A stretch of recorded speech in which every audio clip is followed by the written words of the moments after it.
नमस्कार मित्रांनो, मी डॉक्टर राम पोकरे। आज आपण बघणार आहोत दमा म्हणजेच अस्थमा यांची लक्षणे, कारणे आणि काही घरगुती उपचार। तर दमा आहे काय, तर आपल्या श्वासनलिकेतील जे छोट्या मसल असतात आतल्या त्या अंकुंचन पावतं, त्यामुळे श्वास घेण्याला अडथळा निर्माण होतो, तर हा दमा उद्भवत असतो। तर काही लोकांना हिवाळ्यामध्ये याचा त्रास जास्त जाणवतो, तर काही लोकांना उन्हाळ्यामध्ये पण या गोष्टीचा त्रास जास्त जाणवतो। काहीला कारणीभूत बालपणापासूनच दमा असतो, तर काहींना काही गोष्टीची ॲलर्जी असते, काहींना दुधाची ॲलर्जी असेल, काहीला धुळीची ॲलर्जी असेल, काहीला परफ्यूमची ॲलर्जी असेल।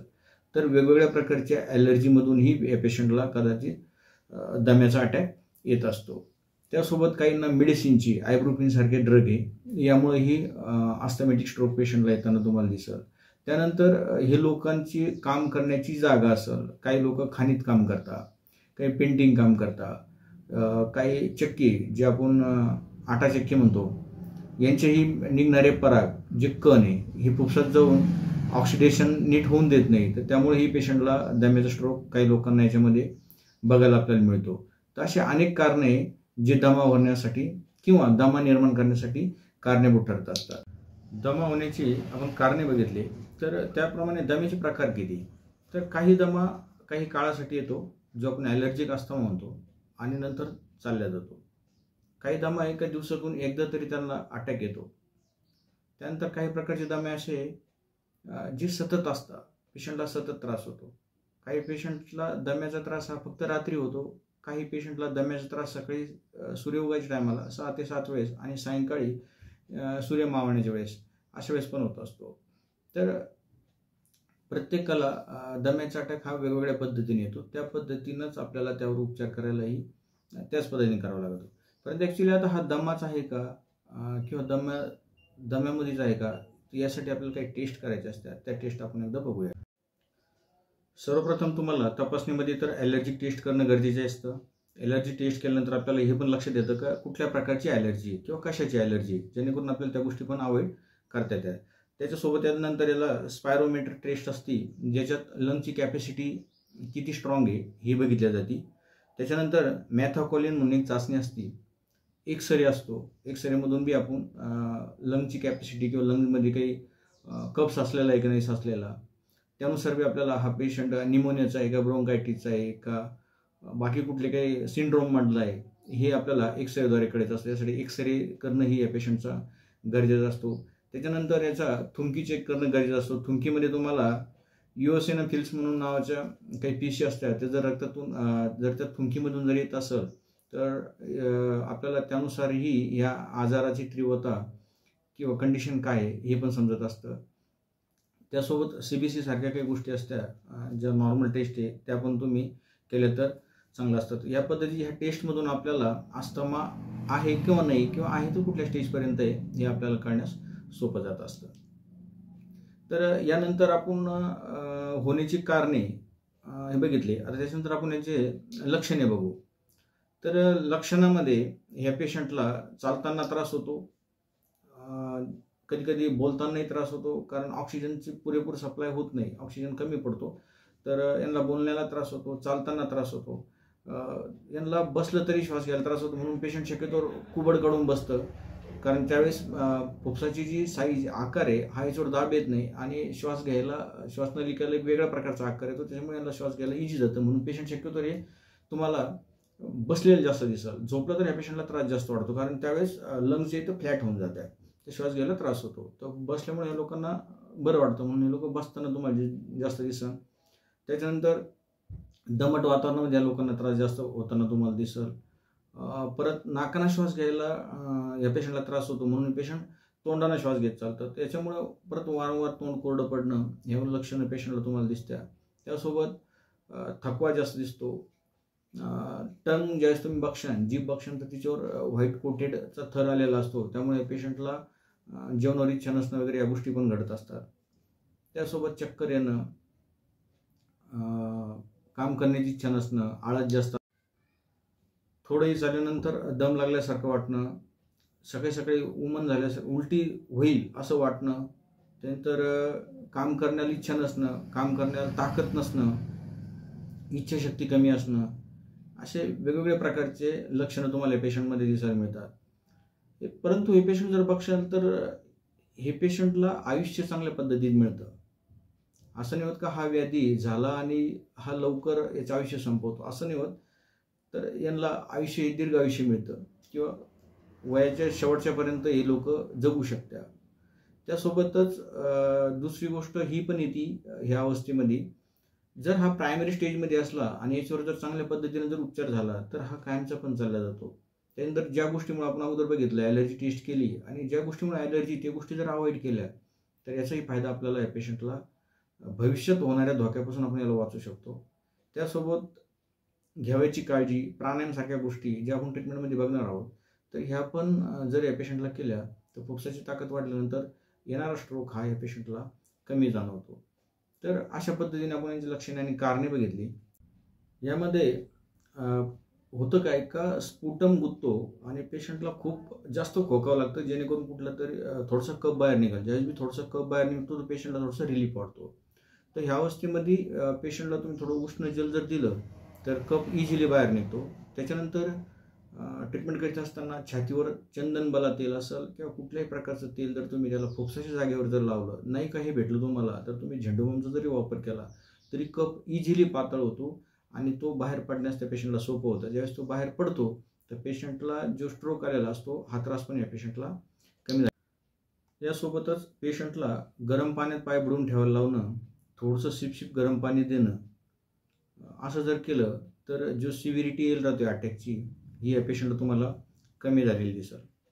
त्यासोबतच यांना मेडिसिनच्या स्वरूपात जर आपण विचार केला तर सर्वत्र उपलब्ध असणारी सत्यनाशी, जिला धतुरा पण म्हणतो आपण, तर याची पानं आणि त्यासोबत जवासा किंवा धमासा यांची पानं, दोन्हीची पानांचं चूर्ण करून जर विस्तावर टाकले आणि त्याचा धूर जर ह्या पेशंटला दिला तर इन्स्टंट रिझल्ट ह्या पेशंटला तुम्हाला बघायला मिळतो.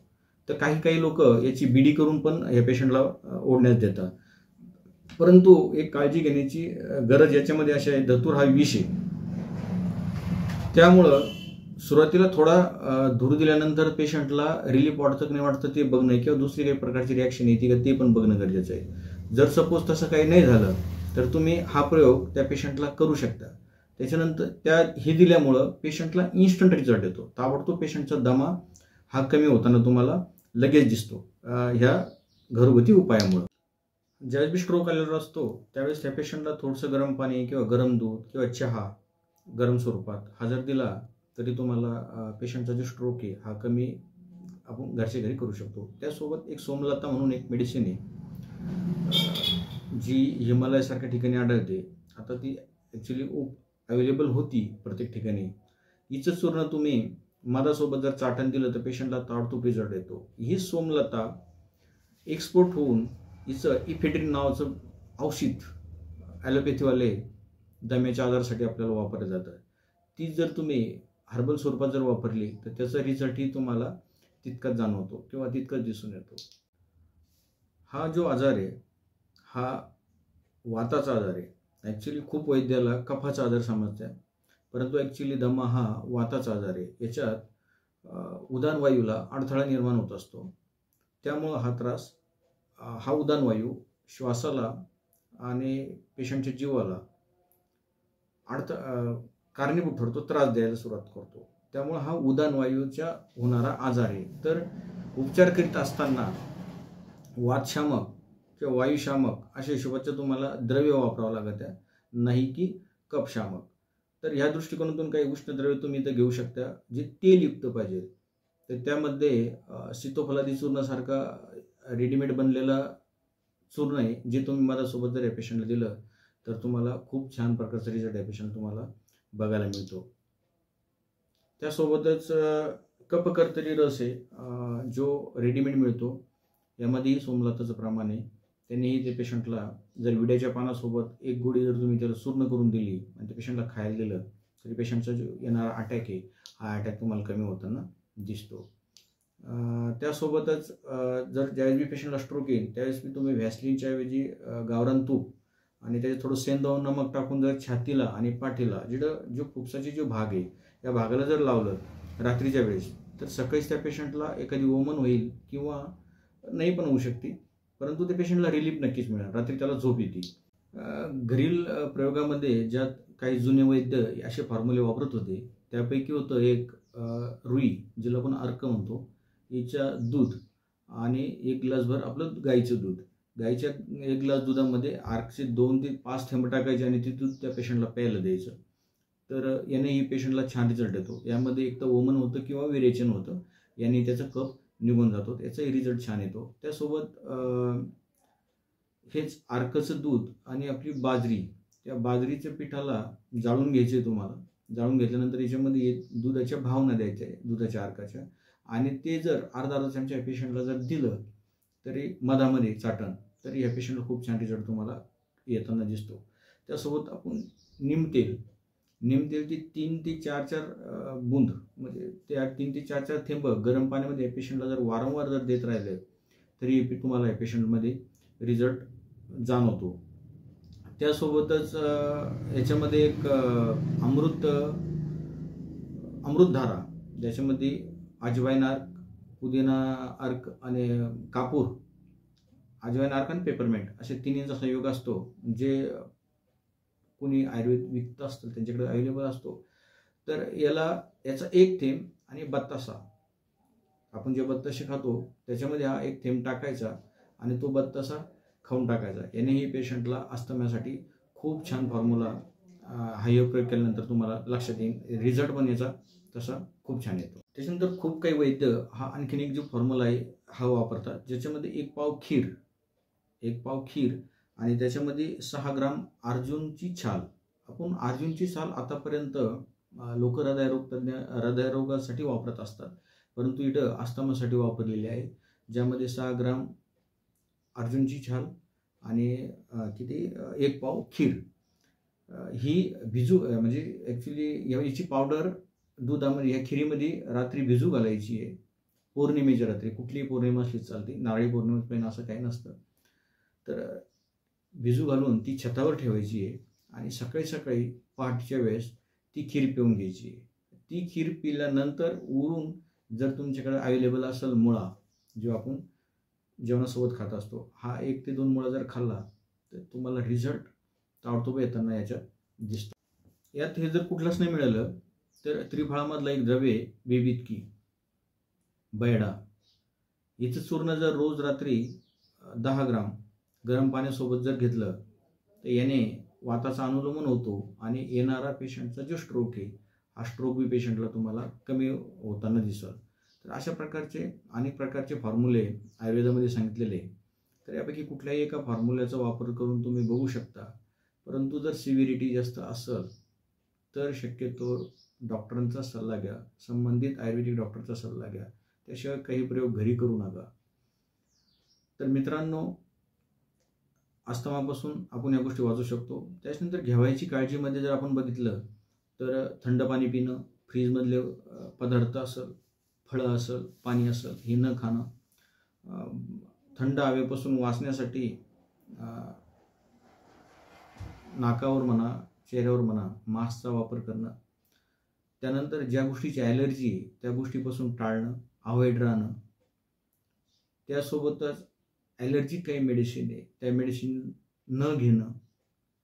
त्यानंतर सकाळी थोडंसं प्राणायाम, अनुलोम विलोम आसन, कपालभाती आसन, सोरभेदी प्राणायाम असेल, ह्या प्राणायामचा जर सकाळी जर या पेशंटांनी, ज्या लोकांना हा त्रास आहे, जर 10 ते 20 मिनटं जर प्रयोग केला तर नक्कीच अस्थमापासून या लोकांना सुटका नक्कीच होत असते.